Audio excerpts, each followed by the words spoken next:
বাচ্চাটা আমার ভুল ট্রিটমেন্ট হয়েছে। ভুল ট্রিটমেন্ট হওয়ার পর আমার এই যে দেখেন গায়ে হলো ইয়া হয়েছিল, এগুলো হলো ঘাও হয়েছিল। ঘাও হয়ে গায়ের মাংস খসে পড়েছিল।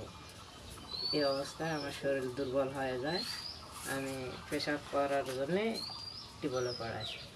টিউবওয়েলে পড়ে আসার পর পেশাব করে আমি ঘুরার পরে পড়ে গেছি, পিছনে পড়ে গেছি। সেই থেকে আর দাঁড়াতে পারি। তখন কি হাঁটাচলা করতে পারতেন?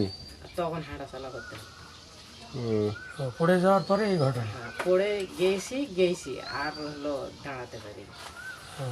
তার আগে হাঁটাচলা করতেন? হ্যাঁ, তার আগে হাঁটাচলা করতাম। ওই পড়ে গেছি যায় আর হাঁটাচলা করতে পারি না। তখন রংপুর গেছি, রংপুর যায় ট্রিটমেন্ট করেছি। 16-17 দিন ছিলাম। আমি আগে গুড়ের ব্যবসা করতাম। কিসের ব্যবসা? গুড়ের? কোথায় দোকান ছিল? মাদিলা হাটে, ফুলবাড়ির থেকে গুড় আনানো হয়। তো গুড়ের ব্যবসা করতাম। তখন আমার